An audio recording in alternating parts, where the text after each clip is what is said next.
The most difficult step in adopting a generous view of history is entertaining the possibility that your perspective just might be wrong.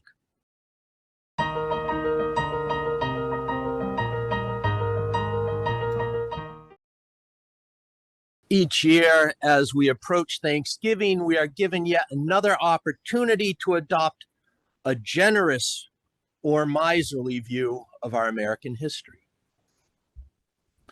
This makes some of us grateful, with a sigh that it's about time, and it makes some of our fellow citizens completely unhinged and angry.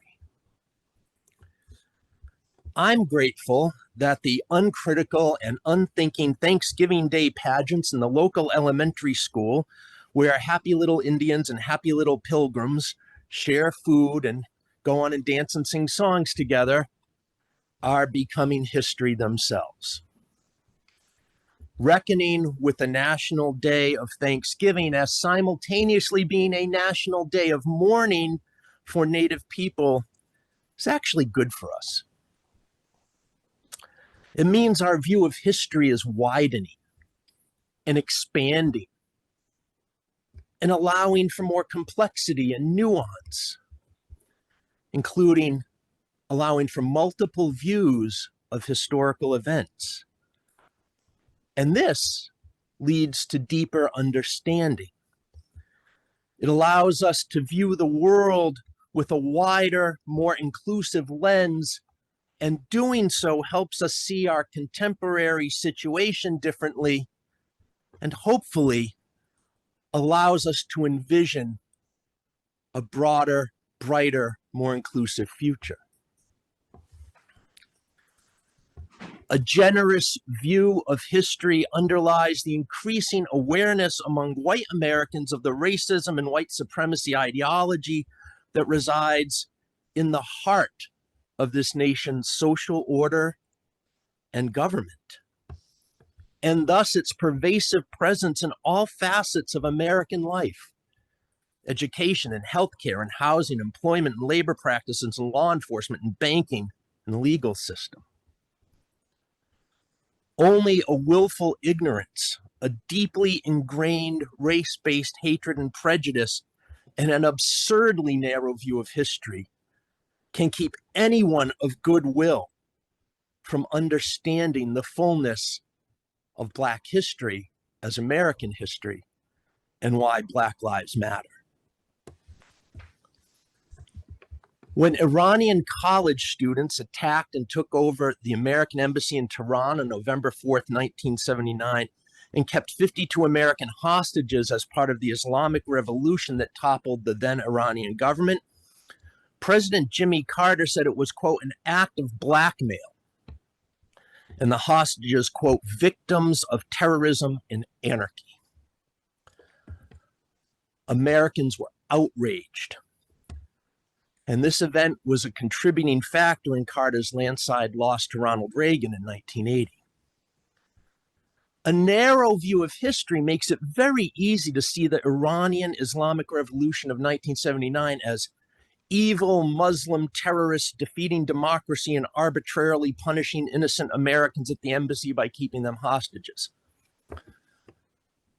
A generous view of history does not excuse the hostage taking, nor does it excuse any wrongdoing by the Islamic revolutionaries in Iran at that time or since.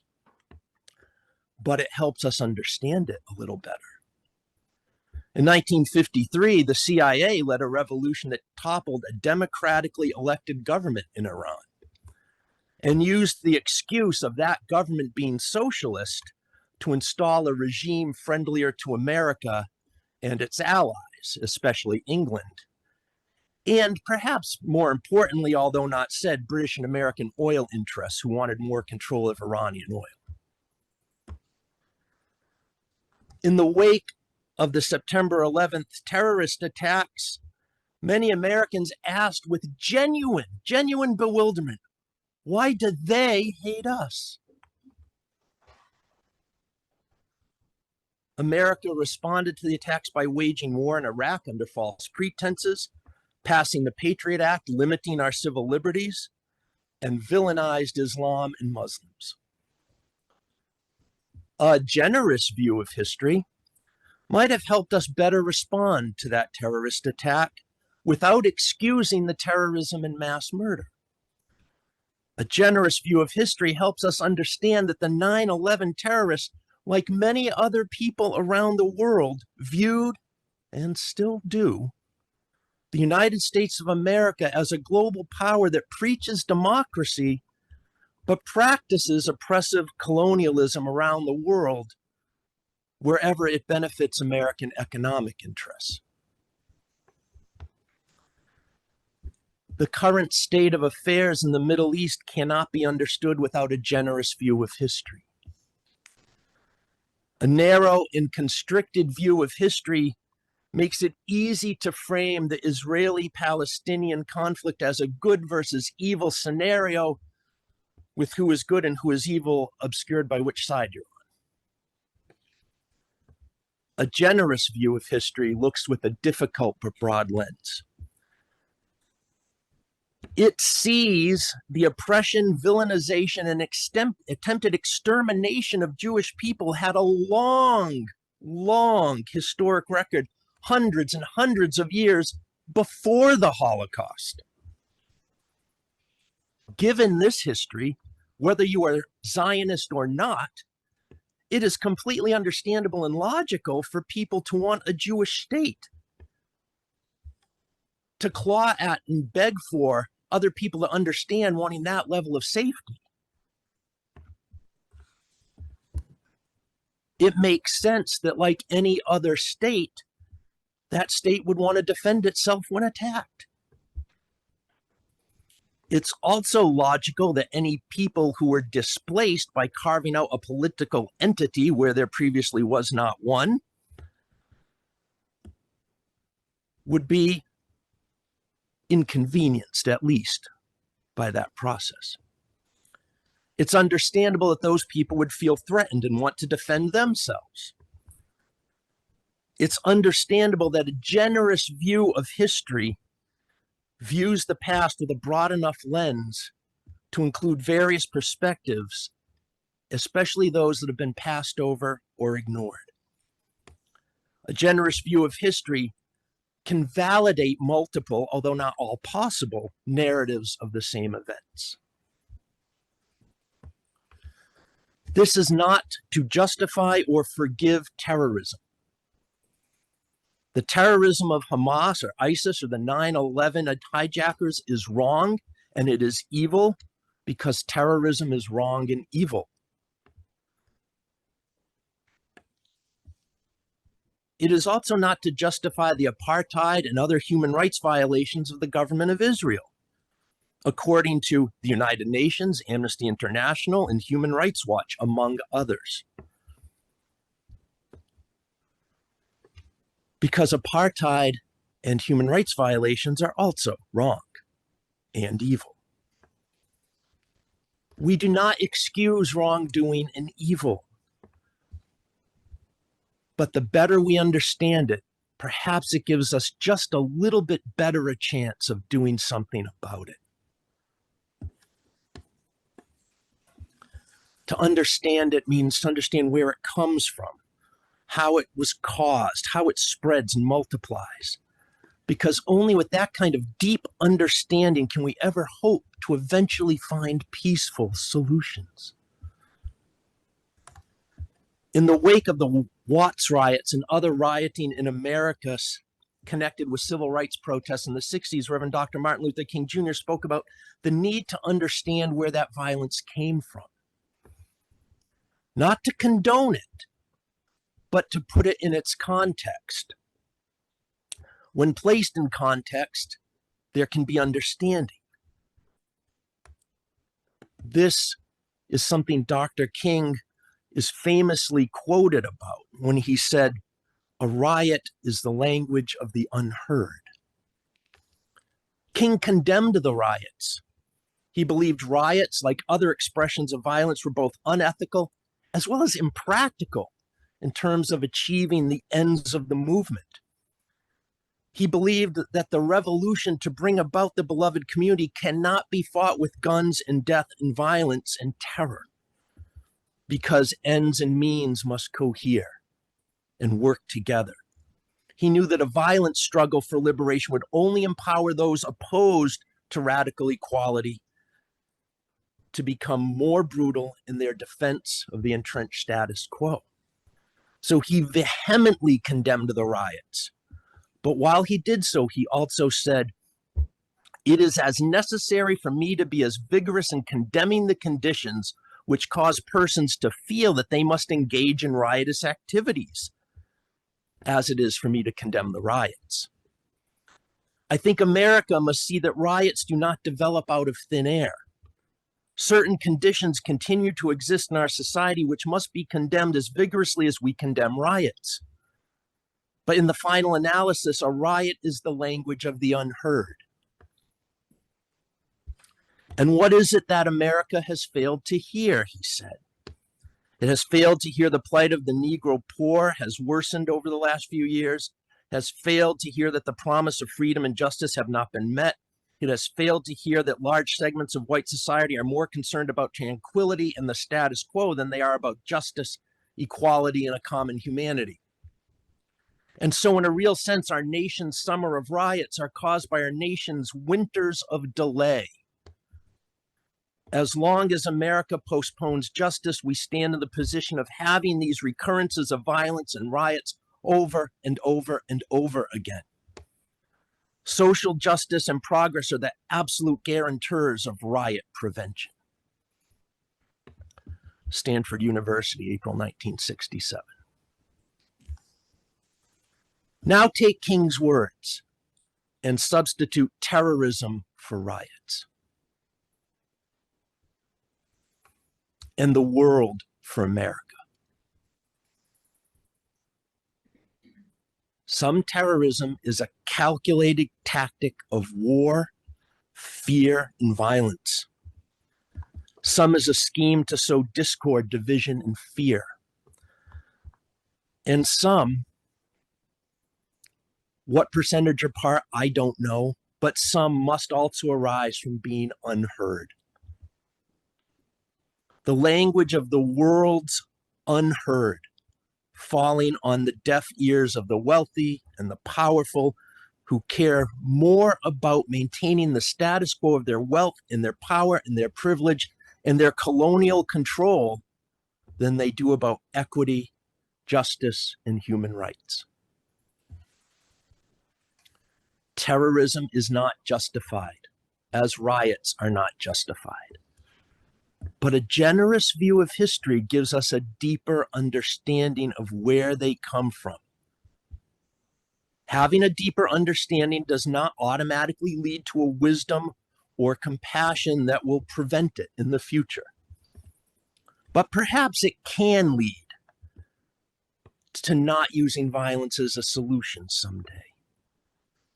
Perhaps it might lead one day a better understanding to finding a better approach to solving long ingrained suspicions and mistrust and hatreds. The most difficult step in adopting a generous view of history is entertaining the possibility that your perspective just might be wrong. It might not be correct or complete. And this leads to considering that what you've been told and taught and taken for granted about the world might not be correct or complete. That's frightening. At the very least, it requires consideration that everything is more complex and more multifaceted than you've been aware of or willing to recognize. More complex and multifaceted than the world has been aware of or willing to recognize, sometimes for a very long time. The American civil religion ritual of Thanksgiving we passed on through the generations comes from a narrow and limited view of history. It celebrates the friendship and cooperation between European colonizers and Native Americans, but leaves out smallpox blankets and broken treaties and stolen land and genocide. Each year on Breeds Hill, outside Plymouth, Massachusetts, Native people have conducted a National Day of Mourning observance since 1971. Thanksgiving, as it was handed down to us, perhaps isn't something to celebrate in the way we've been told. We're gaining an increasingly stronger awareness of this. And yet, there is something that rings true about giving thanks. There is something that rings true about celebrating bounty in the end of harvest season. There is something that rings true and ancient about feasting with family and friends and acknowledging the blessings and benefits of family, friends, and community. Throughout human history, people from all over the world, from various cultures and various religious traditions, have constructed and enacted ritual and ceremony built around sacred meals, often with special traditions of food and drink. The Christian celebration of communion, or Eucharist, which literally means Thanksgiving, is such a meal, as is the Jewish Passover dinner, as is iftar, the meal with which Muslims break the fast each day of Ramadan. Zen monks practice oryoki, a mindful ritual way of eating and having their meals. In the Hindu tradition, sweets play a role in Diwali. Krishna's birthday is celebrated with an offering of 56 different food items. 56! Makes your Thanksgiving potluck nothing by comparison. Many of you will share a meal with family and friends a week from Thursday. For this event, I offer you a brief ritual and grace, or Thanksgiving before a meal, that focuses on two feature foods or beverages, one native to the Americas and one known to the Europeans at the time of colonization, and combines it with a prayer for inclusion. There's a handout in your order of service. Part of that handout is a list of common New World foods that were known to the native peoples at the time of colonization. The other column is a list of Old World foods that were known and widely eaten and grown and harvested by Europeans at the time of colonization. There is a lovely ritual that involves a sharing of cornbread and cider, mixing of these elements. But we have some food allergies in our community. So instead of doing it here, where people may be negatively impacted and really harmed, I want to empower you all to do this ritual at home with your family and friends, if you so choose. You can substitute the foods you would like to use when and if you do this yourself. And so there's a little script above the list of foods that you can share with those with whom you gather for Thanksgiving. We gather today as privileged, imperfect inheritors of an imperfect American history, but part of the long history of humanity that has celebrated ritual meals and given thanks for having food and drink and shelter and family and friends in a supportive community. And so we give thanks. We give thanks for enough to eat and drink, and a place to live, and family and friends with whom to share our lives.